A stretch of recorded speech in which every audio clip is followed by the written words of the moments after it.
کچھ لوگ کہتے ہیں پوٹھوہار کا وہ علاقہ جہاں آج کل دوسرے درجے کے بے آب خاکستری پہاڑ ہیں اور جن کو مقامی لوگ پبیاں پکارتے ہیں، یہی علاقہ جو ہوائی جہاز کی کھڑکی سے امریکہ کے جنوبی ریگستانوں سے مشابہ نظر آتا ہے، یہ علاقہ ایک زمانے میں لہریں مارتا، چاند کی طرف لپکتا زمردی سمندر تھا۔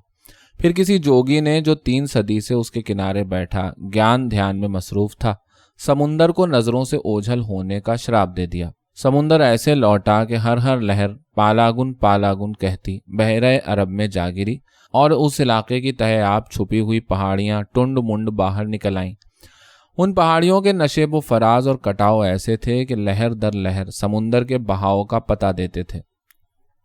کچھ اور لوگ کہتے ہیں اس علاقے سے ملحق کبھی ایک گھنا جنگل تھا۔ اس جنگل کے درخت ایسے اونچے چھتنارے ڈال ملے تھے کہ اس میں بہنے والی ندیوں کو بھی راستہ نہ ملتا اور سورج کی روشنی سے ان کے پانیوں میں کبھی سترنگے بھنور نہ پڑتے۔ یہاں سارا دن پرندے آزادی سے گھومتے پھرتے اور الو بھی دن کے وقت دیکھ سکتے تھے، لیکن ایک رات چاند سے ایسے آسیب کی ہوا اتری کہ سارا جنگل ٹنڈ منڈ ہو گیا اور سب ندی نالے سوکھ گئے۔ اس کے علاوہ کچھ لوگ کہتے ہیں کئی قرن پہلے جب پہلی بار بنی نوع انسان متمدن ہوا تو یہ جنگل موجود تھا۔ اس وقت وہ تمام متداول علوم رائج تھے جو آج پھر سکھائے جاتے ہیں۔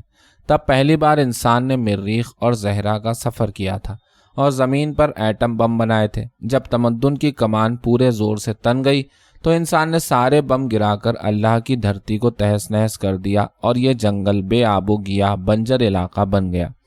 یہ تب کا ذکر ہے جب ابھی انسان نے پہلی بار متمدن ہو کر اپنے بم دنیا پر نہ چلائے تھے۔ جانوروں کی بستیوں میں اس ایجاد کی وجہ سے بہت تشویش پھیلی ہوئی تھی، اسی لیے جنگل میں کانفرنس بلائی گئی۔ جانوروں کی اس بین الاقوامی کانفرنس میں اتنے پرندے آئے کہ جنگل کے درختوں کی کسی شاخ پر بیٹھنے کو جگہ باقی نہ رہی۔ ہند سندھ سے کاسنی پروں والے پرندے غول در غول آئے۔ کھاسی کی پہاڑیوں سے سرخ دم والی بلبل اور فیروزی رنگ کا کبوتر اس شان سے آیا کہ اس کے اندرونی نارنجی پروں سے سب کی آنکھیں خیرہ ہو گئیں۔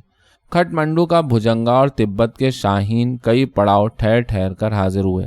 افریقہ کے بھٹ تیتر، بن مرغی اور بلبلیں تو آئی ہی تھیں، لیکن شکاری پرندوں نے بھی اپنی مصروفیات بھلا کر امریکہ اور آسٹریلیا سے یہاں تک کا سفر اختیار کیا تھا۔ اونچے اونچے درختوں میں ریسٹ ہاؤس بن گئے۔ شکرا، باز، چرخ، عقاب گو ایشیا کوچک اور روسی ترکستان کے باسی تھے، لیکن وہ بھی پامیر کے پرندوں کو ساتھ لے کر پہنچے تھے۔ کوا، مینا، بٹیر، کھٹ کھٹ، چکور، چڑیا مقامی جنگل کے عوام تھے، اس لیے میٹنگ میں ان کی اجتماعی ووٹ بہت اہم تھی، لیکن انفرادی طور پر کوئی ان کی رائے کو نہ پوچھتا تھا۔ مڑی ہوئی ناک اور اونچی اڑانوں والے پرندے سفید فام قوموں کی طرح احساس برتری سے اترائے پھر رہے تھے۔ دریائے گھاگرا اور چترنجی کے تاس سے لٹورے، بھوری، چنڈول اور غوغائی بڑے تمطراق اور سلیقے سے فوجی ہوائی جہازوں جیسی فارمیشن بناتی آئیں۔ دریائے گھاگرا اور چترنجی کے تاس سے لٹورے، بھوری، چنڈول اور غوغائی بڑے تمطراق اور سلیقے سے فوجی ہوائی جہازوں جیسی فارمیشن بناتی آئیں۔ زریں پشت، نیل کنٹھ اور ہدہدوں کی ٹولیوں نے پرانے درختوں کے ٹھنٹ بسرام کے لیے چن لیے۔ فاختہ، کوئل اور چنڈول کو اس مجلس مشاورت سے کوئی دلچسپی نہ تھی۔ ان کے بھاوے انسان چاہے ساری کائنات ختم کر دیتا، وہ میلے گھومنیاں تو جنگل والوں سے ملنے ملانے، چغلی، عیب جوئی کے لیے آئی تھیں، لیکن جنگل میں پہنچ کر انہیں پتہ چلا کہ معاملہ بہت سنگین ہے۔ کانفرنس سے کچھ دن پہلے سارے بن میں بھانت بھانت کے پرندوں سے کوک پڑی تھی۔ صاحب صدر کا سب انتظار کر رہے تھے۔ کرسی صدارت خالی ہونے کی وجہ سے کانفرنس جاری نہ کی جا سکتی تھی۔ کچھ عرصے بعد پرندوں کی نمائندہ ٹولی ماؤنٹ ایوریسٹ سے یہ خبر لے کر واپس آئی کہ وہ تمام پربت چھان آئے ہیں۔ دھولی دھار، ناگا پربت، K2 اور کنچن جنگا تک ہو آئے ہیں، لیکن ہما کا کہیں سراغ نہیں ملا۔ شاید دنیا میں کسی زبردست بادشاہ کی آمد تھی اور وہ اس کے انتخاب میں کائناتی طاقتوں کی مدد کرنے کے لیے اپنے VIP ٹور پر نکلا تھا۔ اس دورے کے متعلق بھی پرندوں میں بہت چیمگوئیاں ہوئیں۔ کچھ شکاری ہوا بازوں کا خیال تھا کہ قیامت کے آثار قریب ہیں اور یہ قیامت خود انسان کے ہاتھوں برپا ہونے والی ہے۔ دنیا کو قیامت سے بچانے کے لیے مرد مومن کی تلاش ہے اور اس بار ہما بادشاہ کا چناؤ نہیں بلکہ نجات دہندے کو کھوجنے کے لیے نکلا ہے۔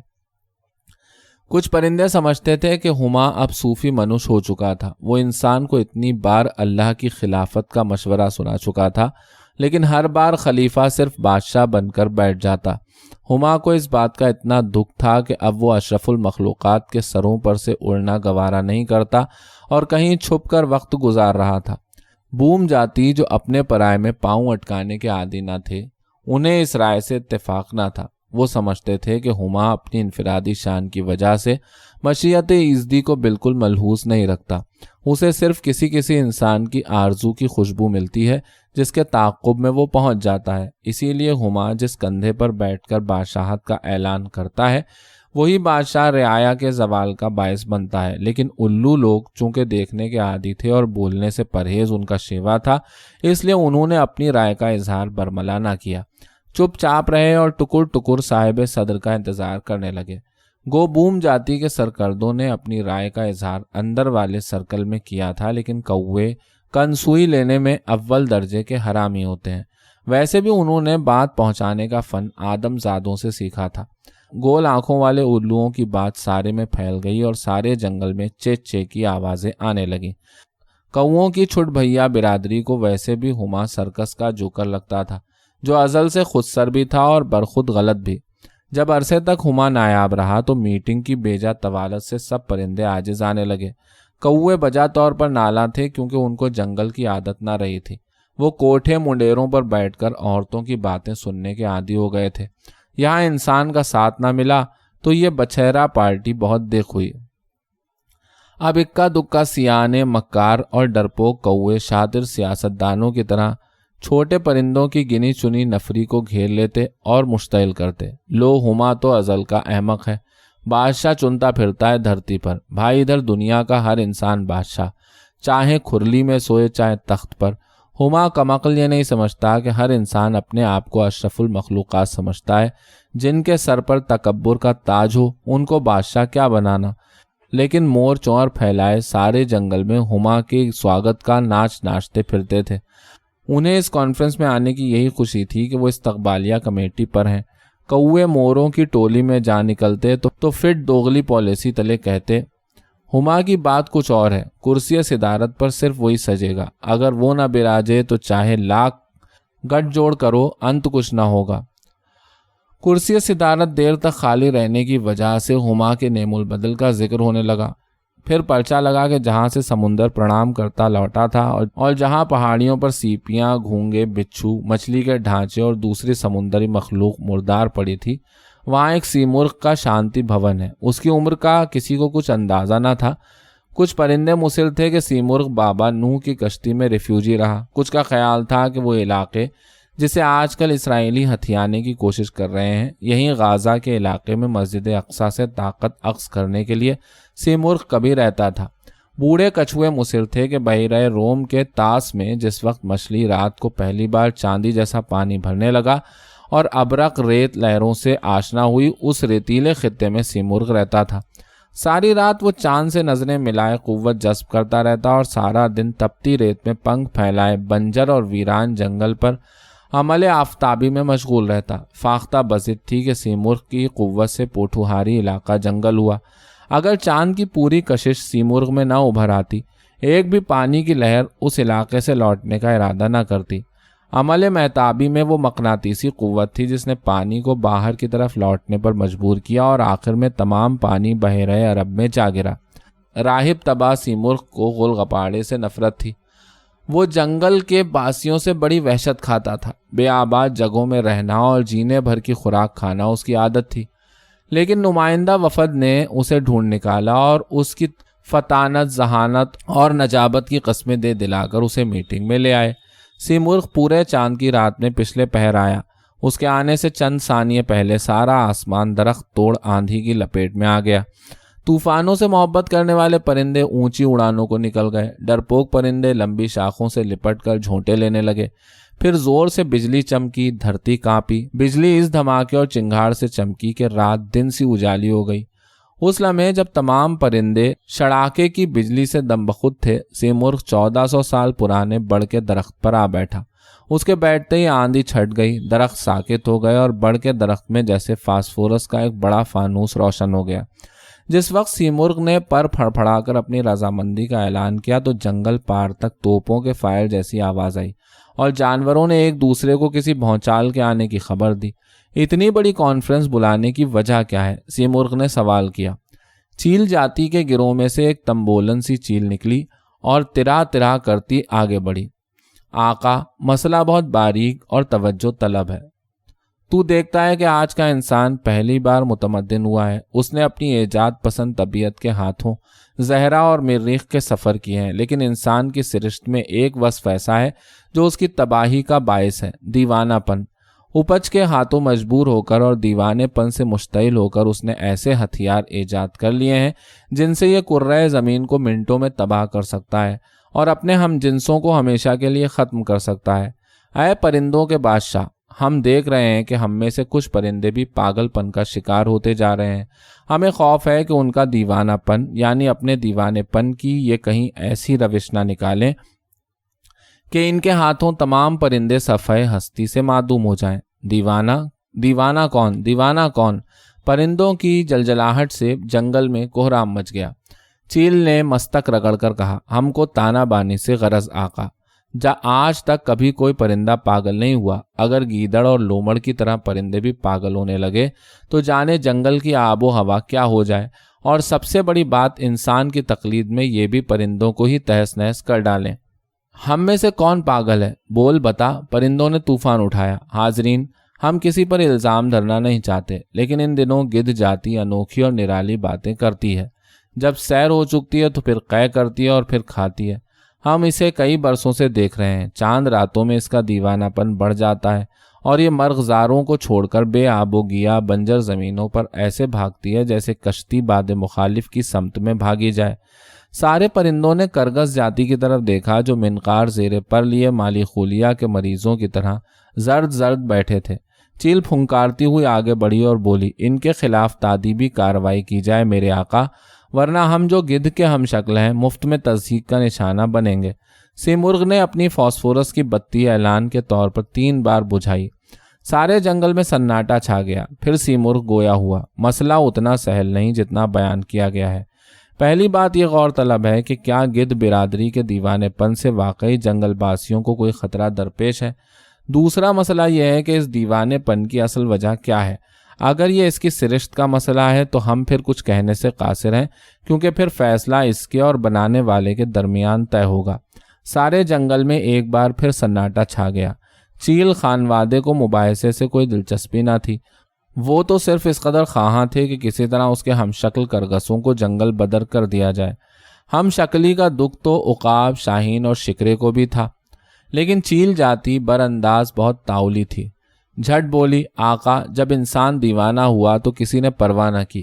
آج وہ اس کا نتیجہ بھگتنے والے ہیں۔ اگر آپ سب نے بھی ادھر توجہ نہ کی تو جنگلی برادری بھی صفحہ ہستی سے مٹ جائے گی۔ چلیے، ہمارا مسئلہ تو عزت نفس کا ہے، ہم تو رو پیٹ کر چپ ہو جائیں گے، لیکن جنگلی باسیوں کا مسئلہ بقا کا مسئلہ ہے۔ کیا آپ سب کو جینے کی آرزو ہے کہ نہیں؟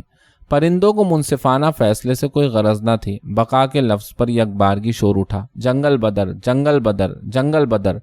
خاکستری پدے جو بات بات پر بدکتے تھے اور منہ تھتھائے نالشی بنے بیٹھے تھے، اس شور و غوغا سے خوفزدہ ہو گئے۔ سرخاب نے سرکاری وکیل کی حیثیت سے شانتی سوروپ کہا، دیکھو بھائیوں، مسئلہ اس قدر بھی آسان نہیں جتنا تم سمجھتے ہو۔ پھر بھانت بھانت کے پنچھی جمع ہیں، اکثریت رائے سے فیصلہ ہو جائے تو کیا برا ہے۔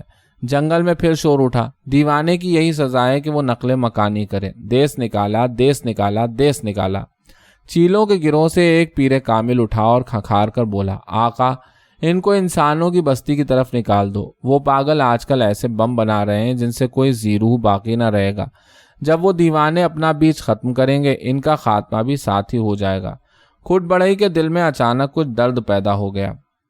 کھسیا کر بولا، سائیں، ہم سب پرندے شہروں کو جاتے ہیں پر لوٹ آتے ہیں۔ انسان کا اثر ہم پر بھی ہو جاتا ہے، لیکن دیر پا نہیں ہوتا۔ پر اگر دیس نکالے کے بعد گدھ جاتی مکمل طور پر انسان کی صحبت میں رہی تو پھر ہم بھی گناہگار ٹھہریں گے، کیونکہ یہ انسان سے اور بہت سی بدی سیکھ لیں گے، مثلاً بغض و حسد۔ اب کوے بولے، یہ کہاں لکھا ہے کہ انسان کی قربت بغض و حسد کا باعث بنتی ہے؟ آخر انسان اللہ کا خلیفہ ہے، پرندوں کو ایسی باتیں زیب نہیں دیتی۔ کھٹ بڑائی نے مینا کو اپنی طرفدار پا کر کہا، اٹھ کچھ تو بھی بول۔ مینا نے پر پھڑپھڑائے اور سب کو متوجہ کر کے بولی، جس وقت پہلی دیوانگی کا واقعہ ہوا، قابیل نے اپنے بھائی حابیل کو قتل کیا اور کوے نے انسان کی بے بسی دیکھ کر اس کی مدد کی۔ آسمان سے اترا اور حابیل کی لاش کو مٹی میں چھپانے کا گر سمجھایا۔ انسان کی کمظرفی ملاحظہ ہو، شکر گزار ہونے کے بجائے اس نے ہمیشہ کوے کو ذلیل سمجھا اور پرندوں کو اپنی عقل سے تابع کرنے کی کوشش کی۔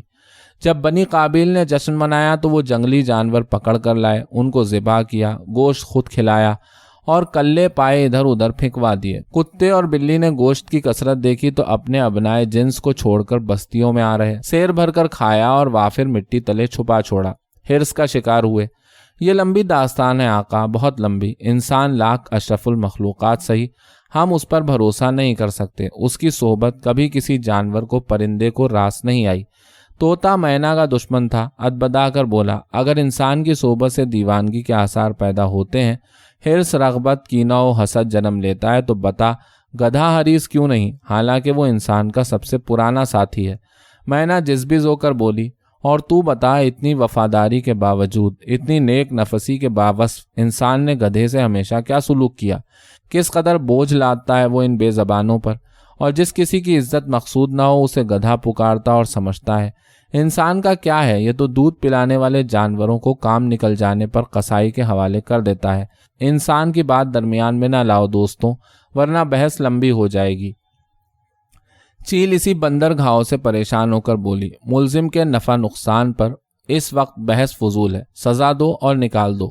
کاہنوں جیسے سیاہ لباس والی کوئل بولی، سوچ لو عادلوں، انسانوں کی بستی سے گدھ جاتی لوٹ نہ سکے گی۔ آخر گدھ کا ہمارے ساتھ پرانا رشتہ ہے، وہ ان درختوں پر ہمارے ساتھ رہا ہے، بھلا وہ انسان کی صحبت میں کیسے تندرست ہوگا، کیسے شفا یاب ہوگا؟ تجھے شفا یابی کی پڑی ہے، ہم کہتے ہیں کہ بہت جلد اس کا پاگل پن سارے جنگل کو لپیٹ میں لے لے گا اور پھر کوئی چارہ نہ چل سکے گا۔ ایک جہاں دیدہ چیل بولی، چیلوں کو بحث سے کوئی غرض نہ تھی، ان کو سزا سے علاقہ تھا اور وہ صرف سزا کے متمنی تھے۔ سارے جانور کوئل کی بات سن کر گردنیں جھکائے بیٹھے تھے۔ بالغ نظر چیل پھر گویا ہوئی، ہم غافلوں کو اس بحث سے یک گونا تشفی ہوئی ہے، لیکن مکمل تسلی نہیں ہوئی۔ ہمارا مطالبہ صرف ایک ہے کہ گدھ جاتی کا حقہ پانی بند کر کے انہیں جنگل بدر کر دیا جائے، پھر چاہے یہ آبی جانوروں سے ناتا جوڑیں، چاہے انسانوں میں جا بسیں، بس پرندوں میں ان کا شمار نہ ہو۔ اس وقت سیاہ بگلا اڑا اور ایک ٹانگ پر ایستادہ ہو کر بولا، دانشوروں کی محفل میں میرا بولنا معیوب ہے، پر جو گدھ سے بھی پوچھ لیا جائے تو کیا مذائقہ ہے۔ فاسفورس کی بتی 3 بار پٹاخی اور آواز آئی، کہے گدھ راجا، کیا تجھے اعتراف ہے کہ تو دوسرے پرندوں کی طرح نہیں ہے، تجھے دیوانگی کے دورے پڑتے ہیں؟ راجا گدھ اونچے درخت کی آخری ڈالی سے اترا اور سوکھے تال میں سب کو مخاطب کر کے بولا، ہاں آقا، چاند راتوں میں اونچے چھتنارے درختوں سے میں خود ہی گر پڑتا ہوں، پھر میری حالت اپنے بس کی نہیں رہتی، میں اپنے ہم جنسوں کو، اپنے ماحول کو پہچاننے سے قاصر رہتا ہوں اور ایسی سمتوں میں نکل جاتا ہوں جو کبھی کہیں نہیں جاتی۔ تو ایسا کرنے پر کیوں مجبور ہے؟ کیونکہ کوئی پرندہ اس دیوانگی کا مرتکب نہیں۔ مان گیا، چیلوں کے گروہ سے آواز آئی۔ جس وقت لومڑ دیوانگی کے آزار سے مغلوب ہو کر روتے ہیں، ہم آپے میں نہیں رہتے آقا، ہم خود نہیں جانتے کہ یہ دیوانگی کیوں ہے۔ ہم گنہگار ضرور ہیں، لیکن کیوں ہے اس کا بھید ہم پر آج تک نہیں کھلا۔ کوئی ہمیں بتا سکے تو ہم اس کا احسان ماننے کو تیار ہیں۔ اس وقت نجد کی رہنے والی ایک بلبل بولی، دوستوں، میں ریگستان کی رہنے والی ہوں، میرے حلق میں خودی خوانوں کے نغمے ہیں اور میرے سینے میں انسانوں کے عشق کا لہو جم گیا ہے۔ میں صدیوں سے دیکھتی آئی ہوں اور تمہیں بتاتی ہوں کہ گدھ کی دیوانگی کا سراغ انسان کی پراگندگی میں ملے گا، اور انسان کے پاگل پن کی وجہ ایک ایسی قوت میں پنہا ہے جو اگر آگے نہ جائے تو ریزہ ریزہ کرنے لگتی ہے۔ جنگل میں الو سب سے زیادہ پڑھا لکھا تھا، یکدم متوجہ ہوا، کیسی قوت؟ Mechanical energy, atomic energy, electrical energy, potential کے کائنیٹک ساؤنڈ کے لائٹ انرجی۔ بلبل سرخ سینہ پھلا کر بولی، ان سب قوتوں کا مرکب تیار ہو تو انسان کی قوت کا اندازہ ہو سکتا ہے۔